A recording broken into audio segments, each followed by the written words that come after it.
Sometimes a game of Dungeons & Dragons, or any tabletop RPG for that matter, can have one of those players that can just take things a bit too far, such as the subject of this next RPG horror story. Please like the video as it does help out a lot more than you know, and subscribe if you haven't already. That said, let's hop right into the story, as it's a bit of a long one. Thanks to Fire Wanderer for letting me narrate their story. A link to the original post will be located in the description. When that guy is a horny horse girl. This is the story of how my friend's first time GMing was almost ruined by a horny horse girl, and how we somehow came out the other side the better for it. Content warning: sex, pregnancy, substance abuse, uncomfortable shades of bestiality, and glorification of sexual assault. Also, apologies for how long this is. The backstory. I have a core group of friends who all play tabletop together. We're heavy role players, so we like to take already simple systems and tweak them to fit the setting we have in mind, to allow for more roleplay. The one we use the most, and the one we used for this campaign, is a D6 system very roughly based on the Burning Wheel. My friend, we'll call her GM, had never run a game before, but she's a great world builder and voice actor. She had an idea for a Song of Ice and Fire campaign, set in the setting's past, for which she intricately crafted homebrew houses and adopted canon houses that existed as just names, whose fate we, the players, could decide. We loved this idea and signed right up. She gave us all sheets with the classes, backgrounds, and houses, and worked with us to build characters. Our party ended up being me, a mercenary with a Red Priest background. I don't know A Song of Ice and Fire that well, so I figured having a character from Essos was a good excuse for not knowing Westerosi lore. I was going through a hard time back then, so I gave him an unnecessarily angsty, tragic backstory. I was also, in character and out of character, the only guy in the group. You all can probably see where this is going already. My longtime friend and mutual friend of GM, playing a politically savvy noblewoman whose evil, abusive uncle is one of the main NPCs. Her primary motivation is to destroy him. We'll call her Padme. A rough-and-tumble Iron Islander raider, who is sort of the barbarian mom of the party, not to mention a full head taller. We'll call her Chewie. Chewie is GM's long-term friend, and even though she's no longer on speaking terms with Horse Girl, decided to give the game a try anyway. And now the problem player, Horse Girl, who deserves her own paragraph, but does not deserve a Star Wars codename. Horse Girl was GM and Chewie's friend from back in high school. After high school, she dropped Chewie as a friend because, quote, "I'm more mature than you," / "we were in different places in our lives," end quote. AKA, Horse Girl moved out too young and ended up in financial straits, and resented her friends who did not move out because they were being fiscally responsible. She remained friends with GM, but as the campaign went on, we all realized this was more of a parasitical relationship than a friendship. She was one of those, "oh my god, I love D&D" people, who likes the idea of D&D, but has never played a serious game of it. Her former D&D tabletop experience involved her and a bunch of slapstick murder hobos, quote-unquote, bullying Strahd. Yes, they ran Curse of Strahd as a joke campaign. Needless to say, even if she wasn't a problem player, this was not a good fit. Horse Girl talks GM into letting her play a bastard noble from one of the homebrew houses. This house was designed as a counterpoint to all of A Song of Ice and Fire's general awfulness. They're kind, decent people who treat women more or less fairly, and are a northern house with a vaguely Viking mead hall vibe. Horse Girl ignored all of this and decided that they were misogynistic frat bros. Their main economy is breeding war horses, which Horse Girl latched onto. She wanted to be a skin changer, which GM had her role for. Unfortunately for all of us, that role succeeded. She decided, of course, to be able to warg into her horse. If at this point you are looking at the title and muttering, "oh no," just wait, it gets worse. The beginning. With Session 0 nailed down, we begin Session 1. GM sets the scene with a summit between the four main houses in the plot, who are all arguing over contested land. Me and Chewie are itching to fight for coin, and Padme is there to gain allies against her uncle. Horse Girl, as far as I know, was there to be your house's eyes and ears about the brewing conflict. The summit goes badly and ends in declaration of war, because plot. And we are asked to choose our loyalties. While the houses are arguing, we are given the chance to wander around, party banter, talk to NPCs, and gather intel on the houses to decide which one we like best. Immediately, problems begin. Our group meets one of the reoccurring NPCs, a traveling merchant we call the Shady Merchant because his wares are shady as fuck. Horse Girl gets inexplicably obsessed with the fancy dagger he has. Padme begins playing her character as haughty and distant, and the other characters chaff against her a little bit. Out of character, we're all enjoying it, because this is roleplay, and we know we are not our characters.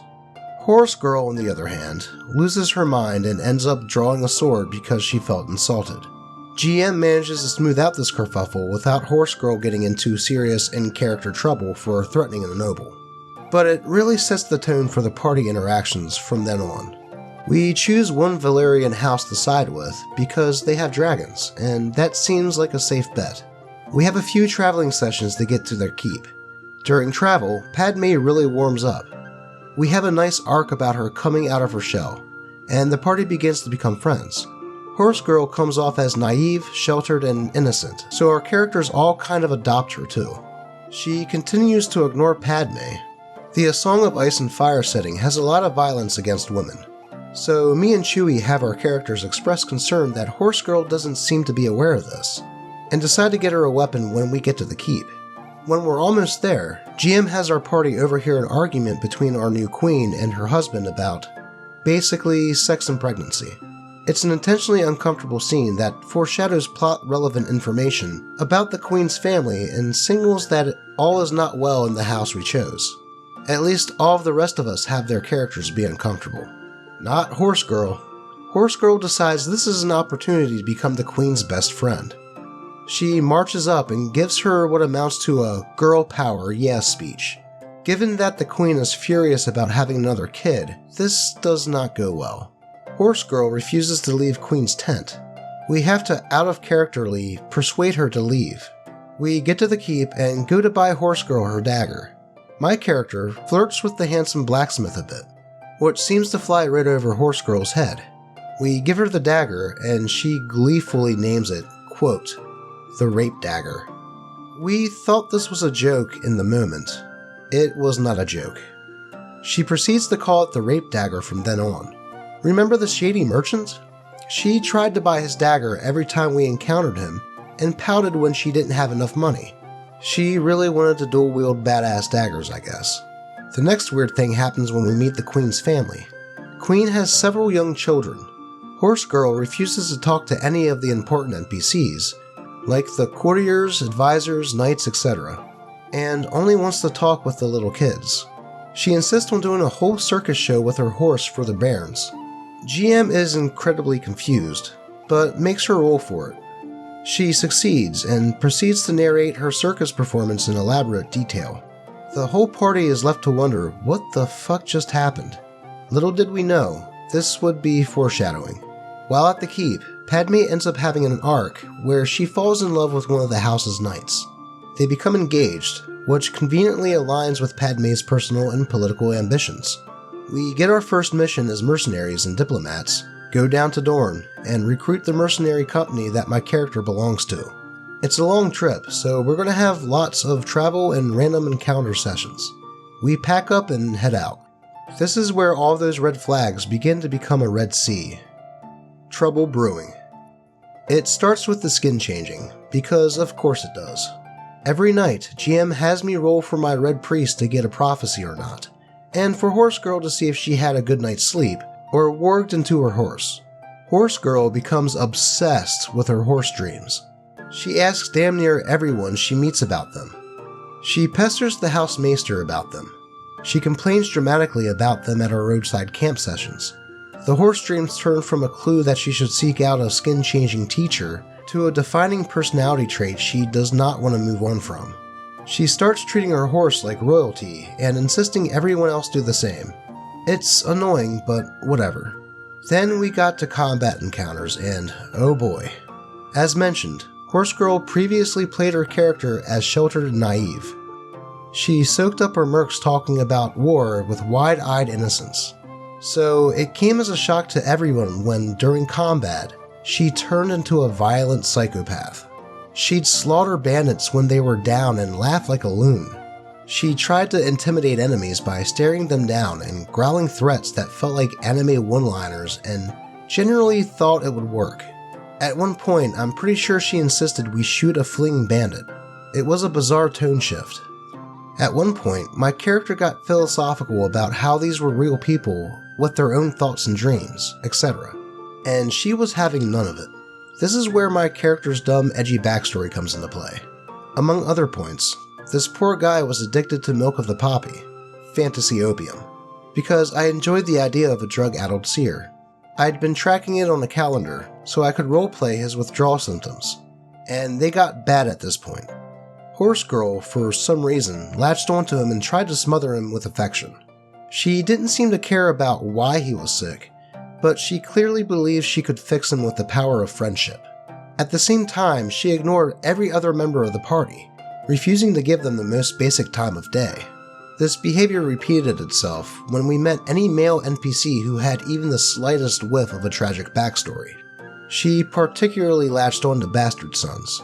Every time we met a bastard son, she'd pester them for their family story, wax poetic about how us bastards have to stick together, and act like they had a close sibling relationship when they didn't even know each other. It was especially bad if the NPC did not actually have a tragic backstory. She'd insist they did and keep pressing while they, and the GM, baffledly reiterated that their home life was fine. But an NPC did not need a tragic backstory to earn her smothering affection. No. One reoccurring NPC in the game was a bard who is not so secretly an info broker. He exists for the sole purpose of spreading rumors and being fun. He's also a pickup artist. Horse Girl took one look at this man and decided she had to have him. He was her knight in shining armor, her beacon, the man she was destined to love. Everyone else thought he was sort of shifty and took a disliking to him. This will be relevant later. The beginning of the end. We finally get to Dorne, and all these plots come to a head. My character finally loses his cool and gets thrown into medieval fantasy rehab by his friends and family. Padmé's character reveals she is pregnant. Chewie lives it up as the party's designated clerk and finds herself a man of the week. A friend of the GM's, we will call her Lando because she came in late and was in the game a tragically short time, decides she wants to join in. So we introduce her as the bastard child of one of the noble-born mercs. We meet the mercenary NPCs, who are a rowdy, fun, foul-mouthed, melodramatic bunch, and start picking ones to join our war campaign. Horse Girl is having none of this. She takes offense to everyone in the party, one by one. First is my character. Up until now, he was basically the only person she wanted to talk to the point where she ignored the rest of the party and monopolized all of my time. It was frustrating because I wanted to interact with everyone else, but I wasn't really allowed to. She smothered him with unwanted, overbearing affection, while also talking down to him and being very judgmental. She insisted on mothering him when he was 4 years her senior. When he calmly told her that he didn't want her help, and that she didn't even seem to care what he was dealing with, she lost her mind. Her character had a meltdown, yelling about how she didn't want him to die, how he was rejecting her glorious friendship, etc. It shocked him in character and everyone at the table out of character. Eventually her character left to go brood dramatically. She had begun to play her character as an alcoholic, and the binge drinking / brooding cycle was becoming normal for her character. I explained to her that being around her character's equally volatile substance abuse was damaging to my character, and they were never going to be friends because of that, but that out of character we were still cool. Her reaction was basically, quote, "What alcohol abuse?" The entire thing was triggering for people in the group who dealt with substance abuse in real life, and we started chatting out of character a lot about how uncomfortable we were. GM confirmed this is how she drinks in real life. TLDR on this one. What was supposed to be an uplifting arc for my character of recovery among his friends turned into a triggering out-of-character disaster. Then came Padmé's turn. During a session that Horse Girl couldn't make, and during which she was brooding in character, Padme revealed to the party that she was pregnant. Everyone in the party loved Padme. She had this lovely character arc from brittle politician to a warm and friendly head of her soon-to-be household, and a pretty damn good spy master.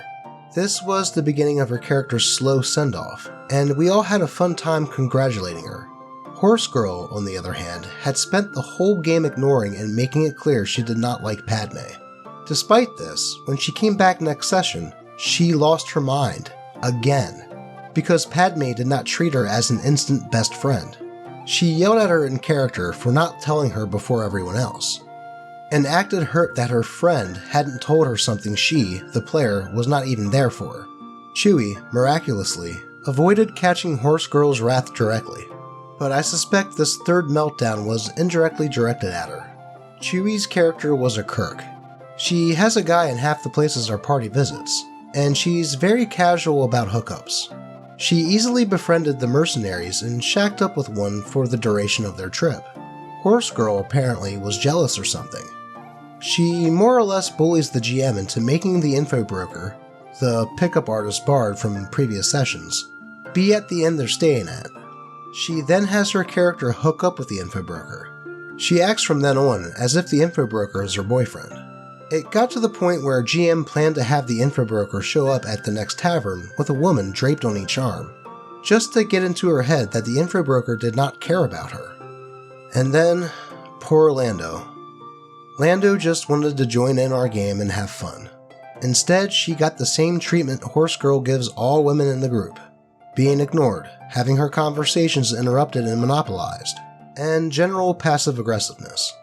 Lando did her own write-up for this, and the principal takeaways were: Horse Girl did not like that Lando was a bastard with a happy home life, who wasn't going to join her I'm a bastard pity party. And Horse Girl was jealous, out of character, that Lando joined late and was better friends with GM than she was. Lando never really got to become close to the group, and it spoiled her fun in the game. And then came the session that broke us.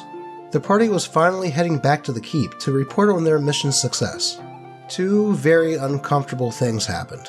Uncomfortable thing 1. My character is talking to one of the other PCs about whether it's ethical to pursue aforementioned handsome blacksmith, given that A Song of Ice and Fire is not a setting where gay people are accepted. My character is a trained fighter, but blacksmith isn't, and he's concerned for his safety. Horse Girl finally catches on that he likes men.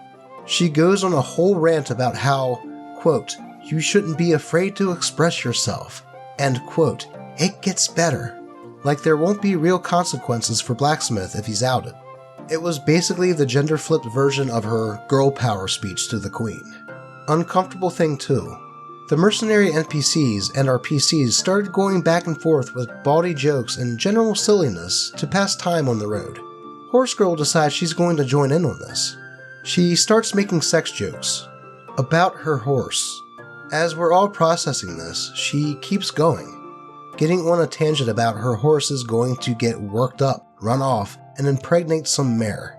She then goes on another tangent about how they'd have to take the resulting colt with them.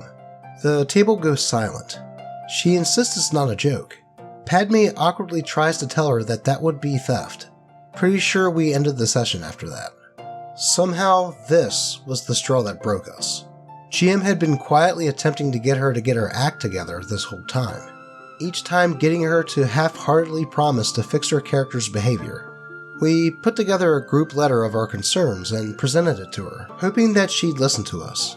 She did not. She went MIA for a few days, after which she posted a long post in our group chat about how she was leaving for mental health reasons. Keeping in mind, this entire time GM had tried to persuade her to go see a therapist, only to be told that she didn't need one.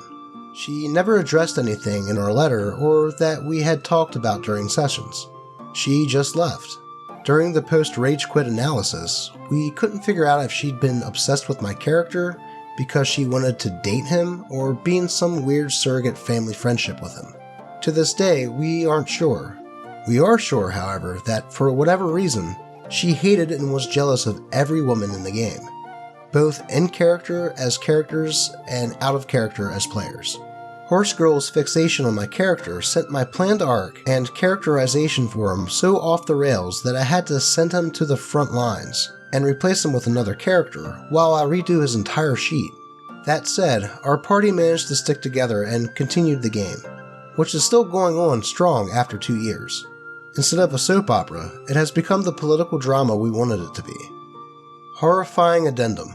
After this was over, GM dug out Horse Girl's old play-by-post roleplay, fanfiction, and original fanfiction.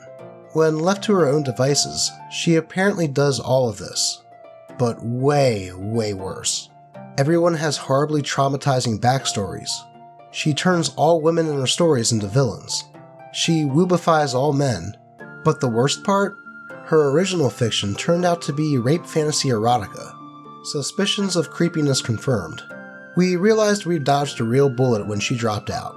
GM has not spoken to or interacted with Horse Girl in any way since she left, and her life is infinitely better for it. Well, that story was certainly a journey. It definitely does seem like Horse Girl made that game a bit of a nightmare to play. Aggression to other player characters in-game is one thing, as it can help add to the story. But being aggressive to the players out of character is never a good thing, and should always be talked out as soon as possible, which it does sound like the DM tried to do.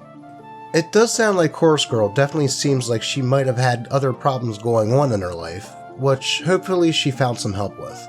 Anyway, I hope you enjoyed the video. If you did, consider giving it a like, as it really does help out the channel. As always, I appreciate all of you and hope all your rolls are natural 20. Until next time.